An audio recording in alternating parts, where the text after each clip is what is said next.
Audio Jungle.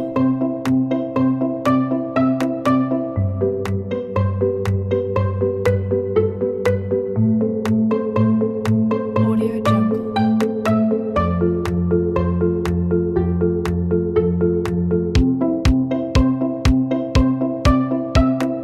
Audio Jungle.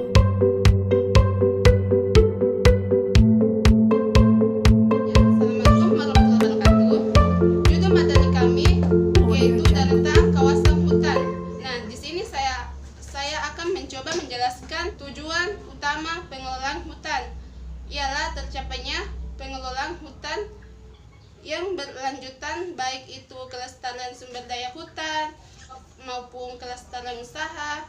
Sedangkan penataan kawasan hutan adalah kegiatan rancangan bangun unit pengelolaan hutan mencakup kegiatan pengelompokan sumber daya hutan sesuai dengan tipe ekosistem dan potensi yang terkandung di dalamnya, dengan tujuan untuk memperoleh manfaat yang sebesar-besarnya bagi masyarakat secara kelestarian. Peraturan Pemerintah Nomor 6 Tahun 2007 prinsip penataan hutan didasarkan pada tujuan pengelolaan daya kurang, potensi, karakteristik wilayah, fungsi, dan sesuai prinsip atau kaidah pengelolaan hutan lestari baik dari aspek produksi, ekologi, dan sosial.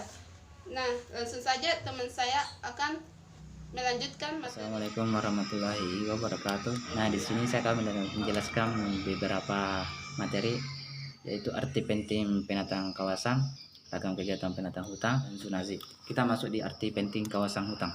Konsesi suatu sangat luas, puluhan ribu bahkan sampai ratusan ribu hektar. Perlu keseimbangan antara pengelola, aspek produksi, ekologi, dan sosial, efektivitas dan efisiensi kelola kegiatan teknik kehutanan, pembangunan hutan, pemeliharaan hutan, pemanenan hasil hutan, mantapnya organisasi pengelola hutan di tingkat teritorial tapak, ragam kegiatan penataan hutan, zonasi, kawasan kelola produksi, ekologi, dan sosial, kompartmentasi, pembentukan, planning unit, dan manajemen unit.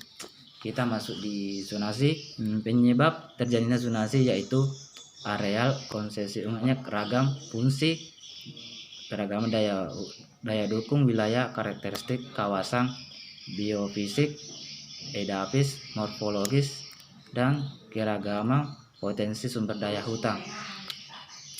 Area konsesi terdapat wilayah suatu dusun, kampung, desa, atau bahkan kecamatan. PHL atau perlu keseimbangan kawasan kelola produksi, kawasan perlindungan lingkungan, dan kawasan kelola sosial. Oleh karena itu, sebelum dilakukannya kelola hutan harus dilakukan kegiatan zona kawasan. Zonasi kawasan adalah suatu kegiatan yang bertujuan untuk mendelimitasasi, membagi kawasan hutan berdasarkan karakteristik wilayah dan potensi sumber daya hutan yang disesuaikan dengan tujuan peruntukan fungsi sosial. Nah, selain pendekatan kepatuhan pada aspek legal perundang-undangan, juga mengakomodir ketentuan lain seperti konvensi internasional, nasional, lokal, dan aturan PNL versi lembaga koordinasi sertifikasi. Materi kelompok kami tentang penataan kawasan hutan. Contoh output zonasi kawasan terdiri dari 3. Yang pertama adalah zonasi perlindungan ekologi. Terdiri dari 4 bagian, yaitu zona penyangga atau buffer zone, kawasan hutan lindung atau kawasan hutan konservasi jika ada hutan lindung atau hutan konservasi. Kedua, kawasan perlindungan setempat seperti kawasan sempadan sungai, sempadan waduk, sempadan pantai, serta kawasan sekitar mata air, dan lain-lain. Yang ketiga, kawasan perlindungan satwa seperti kawasan perlindungan plasma nutfah KPPN atau KPPN, dan kantong satwa serta jalur lintas satwa. Yang ketiga, kawasan perlindungan gambut dalam atau kedalaman kurang dari 3 meter. Yang kedua adalah zona perlindungan sosial, terbagi menjadi 2, yaitu kawasan permukiman penduduk dan zona areal pemenuhan kebutuhan hidup masyarakat. Yang kedua adalah situs-situs religi, situs budaya dari masyarakat setempat. Yang ketiga adalah zona areal kelola produksi, terbagi menjadi 3, yaitu zona tanaman pokok, zona tanaman unggulan, serta zona tanaman kehidupan. Selanjutnya, tambahan zonasi kawasan menurut konsep HCV atau High Conservation Value yang terdiri menjadi 5 bagian. Yang pertama adalah kawasan yang merupakan habitat populasi spesies yang terancam, penyebaran terbatas atau dilindungi, yang mampu bertahan hidup atau viable population. Yang kedua adalah kawasan yang merupakan habitat spesies atau kumpulan spesies secara temporer. Yang ketiga adalah kawasan yang mengandung populasi dari perwakilan spesies alami. Yang keempat adalah kawasan yang mempunyai ekosistem yang langka atau terancam punah. Serta yang terakhir adalah kawasan yang mempunyai fungsi penting untuk identitas budaya tradisional komunitas. Salam sejahtera untuk kita semua. Saya mendapat materi tentang kompartmentasi.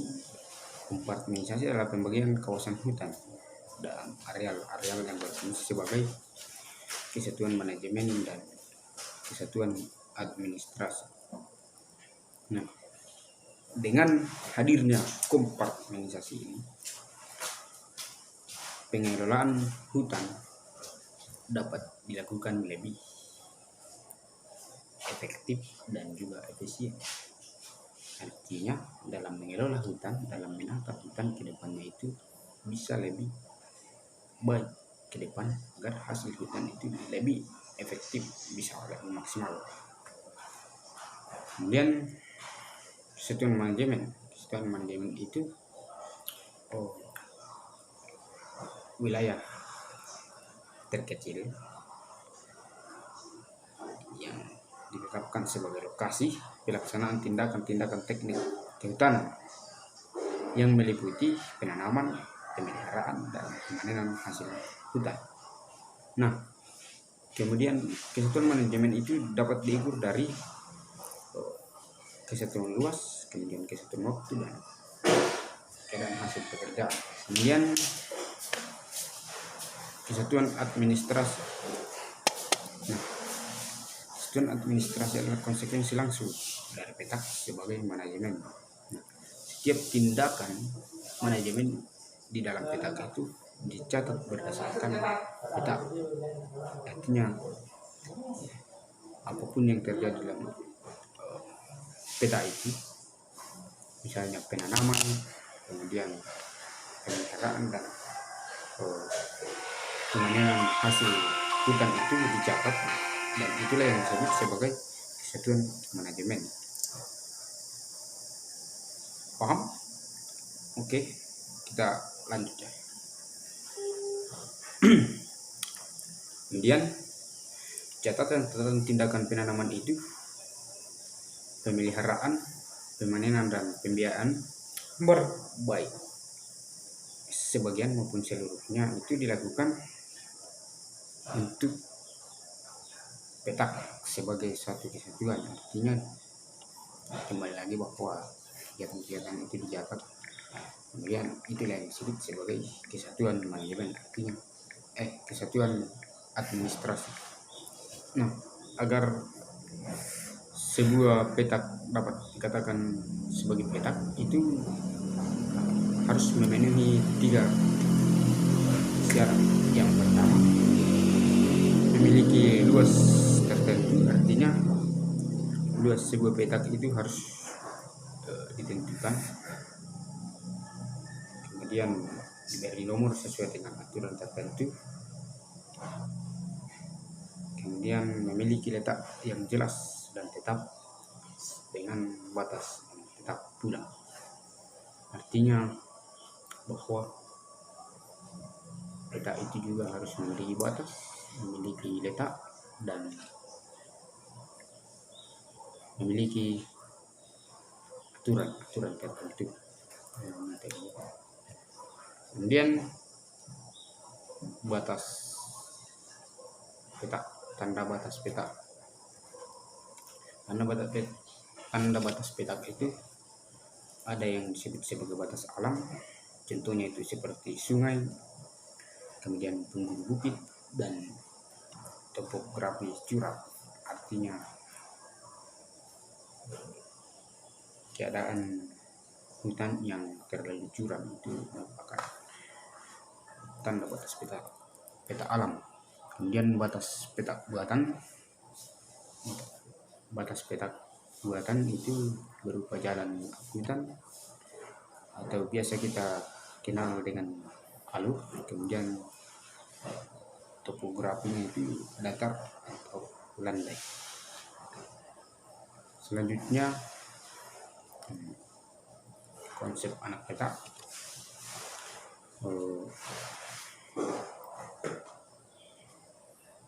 Konsep anak peta dibagi menjadi 3. Yang pertama perbedaan jenis tanaman, kemudian umur, dan perbedaan kesuburan tanah. Perbedaan jenis tanaman itu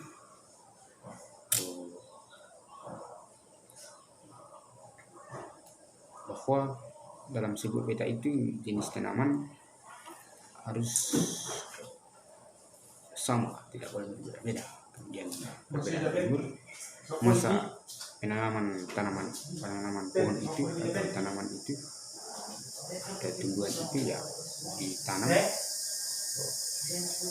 secara bersamaan atau dalam tahun yang sama, sehingga membedakan dari perbedaan umur. Kemudian kesuburan tanahnya itu ya tergantung dari kesuburan tanah, dia subur atau tidak. Kemudian pembagian peta itu bersifat sementara, artinya tidak mungkin anak peta harus dihilangkan atau disediakan. Baik, bismillahirrahmanirrahim. Assalamualaikum warahmatullahi wabarakatuh. Nah, saya akan menyampaikan beberapa materi diantaranya konsep planning unit dan manajemen unit, planning unit dan manajemen unit. Yang pertama itu konsep planning unit dan manajemen unit. Nah, planning unit berfungsi untuk mengendalikan atau mengontrol kelestarian hasil atau standing stock. Nah, standing stock di sini artinya adalah kepadatan populasi atau stok organisme. Ini artinya seberapa banyak populasi atau organisme tersebut terdapat di suatu lokasi. Yang kedua itu manajemen unit sebagai organisasi pengelolaan hutan berfungsi untuk menyelenggarakan kegiatan pengelolaan hutan. Nah, artinya di sini dia itu berfungsi untuk melakukan pengelolaan di kawasan hutan tersebut. Yang ketiga itu antara konsep planning unit dengan manajemen unit saling berdiri sendiri dan tidak ada yang menjadi koordinasi dari yang lain. Akan tetapi keduanya bersinergi untuk mencapai kelestarian hasil dan kelestarian perusahaan. Subordinasi di sini artinya adalah sama dengan penomorduaan atau anggapan bahwa suatu peran yang dilakukan oleh suatu unit lebih rendah dari yang lainnya. Yang artinya subordinasi ini tidak ada atau keduanya memiliki peran yang penting, sama-sama memiliki peran yang sangat penting. Nah, kemudian planning unit. Posisi planning unit sebagai pengontrol kelestarian hutan diterapkan dalam konsep bagian hutan atau bos updeling. Nah, bos updeling di sini artinya sendiri adalah sama dengan dikatakan manajer yang bertugas untuk mengontrol kegiatan-kegiatan apa saja yang akan dilakukan dalam kawasan tersebut. Selain itu, ia juga bertanggung jawab atas terciptanya kondisi yang nyaman dan aman dalam melaksanakan kegiatan tersebut. Nah, kemudian bagian hutan didefinisikan sebagai suatu areal penataan hutan yang luasnya dibatasi oleh ketentuan sebagai kesatuan daerah penghasil produksi dan sebagai kesatuan daerah eksploitasi. Kemudian yang ketiga itu kesatuan daerah produksi, yakni penentuan besarnya etat tebang dan penentuan darurat tebangan. Nah, Eta tebang sendiri itu adalah jatah tebang tahunan. Jatah tebang tahunan seberapa banyak pohon yang memang harus ditebang pada tahun itu. Tetapi eta tebang ini dikondisikan dengan atau disesuaikan dengan penentuan daur tebangan. Daur tebangan sendiri itu yaitu seberapa lama dari mulai penanaman hingga dilakukannya pemanenan atau penebangan pohon tersebut. Kemudian kesatuan daerah eksploitasi yakni efektivitas dan efisiensi kegiatan eksploitasi hutan sesuai dengan pendekatan bentang alam ekologis, sehingga luas bagian hutan merupakan suatu kesatuan das atau subdas itu sendiri. Kemudian yang ketiga itu manajemen unit, yaitu suatu kesatuan wilayah harus dapat menampung pelaksanaan kegiatan teknik kehutanan yang efektif dan efisien. Nah, efektif dan efisien di sini sendiri artinya yaitu perencanaan yang dibuat oleh suatu manajemen untuk mencapai tujuan yang diinginkan tanpa memikirkan biaya awal dan tanpa membuang waktu yang sangat lama. Kemudian luas unit pengelolaan ditetapkan untuk menjamin pelaksanaan pengelolaan yang secara finansial menguntungkan perusahaan. Nah, kenapa harus dilakukan penetapan wilayah di sini untuk agar perusahaan dapat perusahaan dapat menentukan seberapa besar pengeluaran yang harus ia keluarkan untuk mengelola kawasan tersebut agar dapat menghasilkan keuntungan yang maksimal. Mungkin demikian dari saya. Materi selanjutnya akan dilanjutkan oleh saudari saya, Diana Astuti. Terima kasih. Oke, baiklah. Saya akan melanjutkan materi kami tentang penataan kawasan hutan. Tadi teman-teman sudah membahas terakhir tentang konsep daripada planning unit dan manajemen unit. Yang sekarang saya akan menambahkan tentang jenjang manajemen unit. Nah, jenjang manajemen unit itu terbagi atas dua. Yang pertama, unit pengelolaan hutan terkecil, dia setingkat resor pemangkuan hutan. Nah, tugasnya daripada unit ini adalah mengatur pelaksanaan kegiatan teknik kehutanan seperti penanaman, pemeliharaan, dan pemanenan yang teratur agar diperoleh hasil yang berupa kayu yang kontinu sehingga pengelola hutan selalu menerima keuntungan uang setiap tahun. Nah, yang kedua yaitu unit pengelolaan hutan untuk memperoleh keuntungan perusahaan pada tingkat tegakan atau stand level management yang merupakan gabungan beberapa unit pengelolaan terkecil. Nah, selanjutnya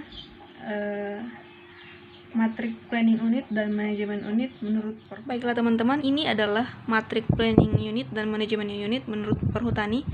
Nah, dapat kita lihat bahwasanya matrik ini merupakan struktural daripada KPH itu sendiri. Nah, KPH itu terbagi atas dua. Yang pertama bagian KPH dan yang kedua boss afdeling. Nah, bagian KPH itu sendiri terbagi lagi menjadi RPH. Nah, RPH ini adalah resort pengelolaan hutan. Nah, resort pengelolaan hutan ini merupakan sebuah resort dengan ketersediaan sumber daya manusia yang ada dalam melaksanakan sebagian kegiatan teknis operasional dan kegiatan teknis penunjang serta menjamin efektivitas pencapaian tujuan pengelolaan hutan pada Kesatuan Pengelolaan Hutan atau KPH. Nah, jadi itulah tugas daripada RPH sendiri, dan dapat kita lihat bahwa RPH ini terbagi lagi menjadi beberapa petak. Jadi dari beberapa petak ini merupakan tugas atau menjadi urusan daripada RPH itu sendiri. Nah, sementara pembagian kedua daripada KPH yaitu boss afdeling. Boss afdeling ini sendiri adalah konsep bagian hutan pada posisi planning unit. Nah, konsep bagian hutan ini didefinisikan sebagai suatu areal penataan hutan yang luasnya dibatasi oleh ketentuan sebagai kesatuan daerah penghasil produksi dan sebagai kesatuan daerah eksploitasi. Nah, Bos Afdeling ini terbagi lagi atas beberapa kap sentra. Kap sentra itu adalah pusat tebang. Jadi Bos Afdeling ini terbagi atas beberapa kap sentra. Nah, kap sentra ini terbagi lagi menjadi beberapa petak yang kemudian petak-petak inilah yang kemudian menjadi pusat tebang daripada kap sentra itu sendiri. Selanjutnya, output daripada penataan kawasan hutan. Yang pertama, tertatanya kawasan hutan menjadi zona atau bagian yang lebih kecil termasuk petak atau kompartemen. Yang kedua, tertatanya organisasi wilayah atau organisasi teritorial sehingga pengawasan dan pembagian pekerjaan dapat diatur secara jelas. Selanjutnya, yang ketiga, organisasi wilayah tersebut memungkinkan adanya pengawasan dan pembagian tugas yang berjenjang dari pimpinan yang tertinggi sampai dengan tingkatan mandor atau termasuk kelompok-kelompok kerja yang di lapangan. Nah, teman-teman, demikianlah presentasi kami tentang penataan kawasan hutan. Kurang dan lebihnya mohon dimaafkan. Saya akhiri. Wassalamualaikum warahmatullahi wabarakatuh dan selamat siang. Audio Jungle.